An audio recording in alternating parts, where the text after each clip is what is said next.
Hello guys, मैं हूं मणिकांत कुमार और दिमागी लाल जीके में आपका स्वागत है। फिर से नए टॉपिक पे नए नए क्वेश्चंस को लेके आपके पास आ चुका हूं ताकि आपको आसानी से जीके याद हो जाए और जितने भी एग्ज़ाम है आपका उसका प्रिपरेशन एकदम आराम से हो जाए, तैयारी एकदम चरम सीमा पे हो जाए ताकि एग्ज़ाम में कोई भी कन्फ्यूज़न ना हो, ना कोई गलत आंसर दो आप। इसीलिए मैं आपके साथ हूँ और आप इस वीडियो को पूरा बिना स्किप किए हुए लास्ट तक देखो। अगर चैनल पे नए हो तो चैनल को कर दो सब्सक्राइब, बजा दो बेल आइकन ताकि जितने भी नए वीडियो मैं डालूँ और आपको सबसे पहले उसका नोटिफिकेशन मिल जाए ताकि आपको कोई परेशानी ना हो वीडियो देखने में। चलिए बिना देरी के वीडियो को करते हैं स्टार्ट और याद करते हैं जीके। और कौन कौन सा टॉपिक लेके आओ, साइंस के पूरे टॉपिक है और साइंस का ही क्वेश्चन है और ये बहुत सारे एग्जाम में आप देखे भी होंगे, आप देख रहे हैं क्वेश्चन। चलिए बिना देरी के करते हैं स्टार्ट। चलिए क्या बोला, पहला क्वेश्चन क्या है, स्वस्थ मनुष्य का सामान्य तापमान कितना होता है। स्वस्थ मनुष्य का टेम्परेचर क्या पूछ रहा है, स्वस्थ मनुष्य का क्या पूछ रहा है, टेम्परेचर पूछ रहा है। टेम्परेचर कितना होता है स्वस्थ मनुष्य का, तो आंसर देखिए तीन मैंने लिखा, 337 डिग्री सेल्सियस, 310 केल्विन और 98.6 डिग्री फ़ारेनहाइट। ये क्या लिख दिया मैं, तो मतलब ये है कि अगर सेल्सियस में पूछेगा तो 37 डिग्री सेल्सियस बताना है, टिक करना है, और केल्विन में पूछेगा तो 310 केल्विन और फ़ारेनहाइट में पूछेगा तो 98.6 डिग्री फ़ारेनहाइट में जवाब देना है हमें। ठीक है, तो यानी कि स्वस्थ मनुष्य का सामान्य तापमान कितना होता है, 37 डिग्री सेल्सियस भी होता है, 310 केल्विन भी होता है और 98.6 डिग्री फ़ारेनहाइट भी होता है। जहां आपके पास जैसा सवाल होगा वैसा ही आंसर करना है। अगर सेल्सियस में पूछा जाए सेल्सियस का मारना है, केल्विन का पूछा जाए तो 310 केल्विन मारना है और फ़ारेनहाइट में 98.6 डिग्री फ़ारेनहाइट को आंसर टिक करना है। आ रहा है समझ में, हुआ याद, यही है स्वस्थ मनुष्य का टेम्परेचर, सामान्य तापमान। ठीक है, आगे देखिए, सबसे हल्की धातु कौन है, सबसे हल्की धातु कौन नहीं जानता, अगर नहीं जानते तो याद कर लीजिए, लिथियम। सबसे हल्की धातु कौन है, लिथियम। सबसे हल्की धातु कौन, लिथियम है, लिथियम। ठीक है, आगे देखिए, अम्ल वर्षा का मुख्य कारक क्या है। अम्ल वर्षा आप सुनेंगे, अम्ल वर्षा होता है तो उसका मुख्य कारक कौन कौन से, तो SO2 और NO2, SO2 और NO2। ठीक है, यही है अम्ल वर्षा का मुख्य कारक के रूप में जाना जाता है। कहीं कहीं अम्ल वर्षा का मुख्य कारक सिर्फ एक दे देगा, SO2 तो वो भी सही हो जाएगा और NO2 दिया तो वो भी सही, अगर दोनों दे रहा है तो भी सही। कहने का मतलब ऐसा कभी नहीं पूछेगा वो कि दोनों ऑप्शन में अलग अलग दे, ऐसा नहीं पूछेगा। अगर देगा तो वो बोलेगा A और B दोनों, ऐसा ऑप्शंस रहेंगे। तो लेकिन आपको याद रखना है SO2 और NO2 दोनों होते हैं, अम्ल वर्षा का मुख्य कारक में दोनों आते हैं। ठीक है, आगे देखिए, एक बार रिपीट करते हैं फिर से। पहला क्या था, स्वस्थ मनुष्य का सामान्य तापमान कितना है, स्वस्थ मनुष्य का सामान्य तापमान कितना होता है, तो कितना होता है, याद किए थे ना अभी कुछ देर पहले, तो याद बताइए, 37 डिग्री सेल्सियस। फिर केल्विन में कितना होता है, 310 केल्विन और फ़ारेनहाइट में कितना होता है, 98.6 डिग्री फ़ारेनहाइट होता है। उसी तरह सबसे हल्की धातु कौन सी थी, सबसे हल्की धातु कौन सी है बताइए तो, कौन है, लिथियम। मैंने पढ़ाया था ना कुछ देर पहले, लिथियम है। और अम्ल वर्षा का मुख्य कारक क्या है, SO2 और NO2। क्या है, SO2 और NO2 है। उसी तरह आगे देखिए, मोस्ट इंपॉर्टेंट क्वेश्चन, सभी एग्जामों में आप देखेंगे, बहुत सारे एग्जामों में ये पूछता है। ठीक है, क्या पूछता है, मनुष्य का सामान्य रक्तदाब कितना होता है। रक्तदाब या रक्तचाप, कहीं रक्तदाब रहेगा कहीं रक्तचाप रहेगा, कोई उससे घबराने की कोई बात नहीं है, वही बात कर रहा है। ठीक है, प्रेशर, ब्लड प्रेशर की बात कर रहा है, तो मनुष्य का समान रक्तदाब या ब्लड प्रेशर कितना होता है, तो 120/80। अगर इससे नीचे जाता है, 80 से नीचे जाता है तो क्या बोलते हैं, ब्लड प्रेशर लो हो गया, और 120 से ऊपर चला गया तो क्या बोलता है, हाई हो गया, ब्लड प्रेशर क्या हो जाता है, हाई। इसी से समझ आ जाता है, मतलब 120/80 होना चाहिए, 120/80। ठीक है, मनुष्य का सामान्य रक्तदाब कितना होना चाहिए, 120/80। कम होगा तो बीपी लो और ज़्यादा होगा तो बीपी हाई, मतलब ब्लड प्रेशर हाई या लो होता है, इसी कारण से इसी से मापा जाता है। समझ में आ गया।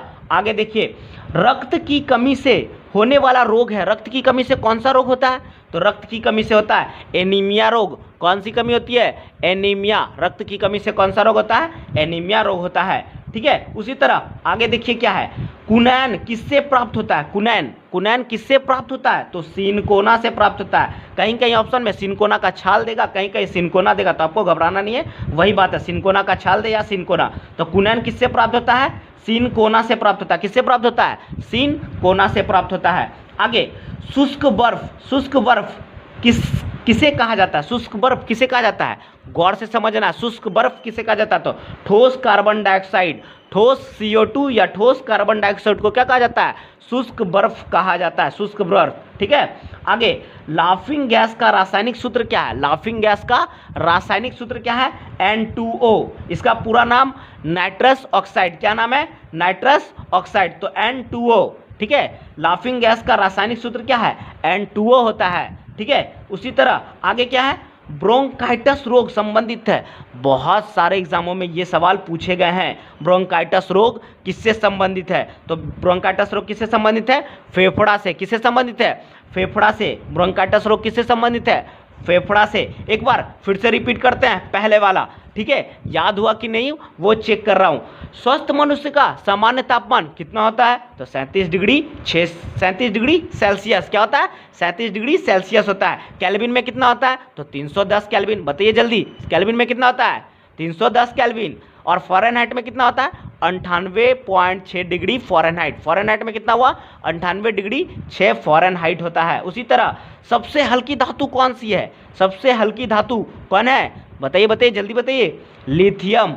सबसे हल्की धातु कौन है? लिथियम है। सबसे हल्की धातु कौन? लिथियम। याद हुआ कि नहीं हुआ? इतनी बार रिपीट कर रहा हूँ, याद होता जा रहा होगा। अगर नहीं हो रहा है तो फिर से वीडियो को देखिए, स्किप ना करिए। ठीक है, आगे चलिए। क्या बोला? अम्ल वर्षा का मुख्य कारक क्या है? अम्ल वर्षा का मुख्य कारक दो है, SO2 और NO2। SO2 और NO2 दोनों है। ठीक है, आगे क्या था? मनुष्य का सामान्य रक्त दाब कितना होता है? मतलब ब्लड प्रेशर जो है मनुष्य का वो नॉर्मल कितना होता है? 120/80 होना चाहिए। जब वो नॉर्मल होगा तो 120/80, हाई होगा तो उससे ज़्यादा, और कम होगा तो उससे नीचे चला जाएगा, लो होगा तो। आगे समझ में? मतलब मनुष्य का सामान्य रक्तदाब कितना होना चाहिए? 120/80 होना ही चाहिए। ठीक है, आगे रक्त की कमी से होने वाला रोग कौन सा है? तो एनीमिया। रक्त की कमी से कौन सा रोग होगा? एनीमिया रोग होगा। उसी तरह कुनैन किससे प्राप्त होता है? कुनैन किससे प्राप्त होता है? तो सिनकोना से प्राप्त होता है। किससे प्राप्त होता है? सिनकोना से प्राप्त होता है। उसी तरह आगे चलिए। क्या बोला? शुष्क बर्फ किसे कहा जाता है? शुष्क बर्फ ठोस कार्बन डाइऑक्साइड को कहा जाता है। किसे कहा जाता है? ठोस कार्बन डाइऑक्साइड। कहीं कहीं लिख देगा ठोस CO2, तो ऐसा नहीं है कि कार्बन डाइऑक्साइड अगर पूरा नाम नहीं लिखा तो CO2 नहीं लिखेगा।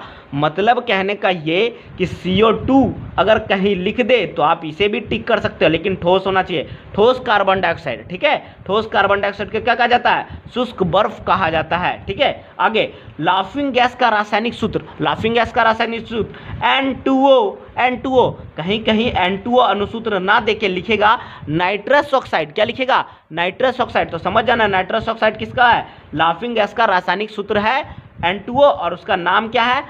नाइट्रस ऑक्साइड है। आगे ब्रोंकाइटिस रोग। ब्रोंकाइटिस रोग किससे संबंधित है? फेफड़ा से संबंधित है। किससे संबंधित है?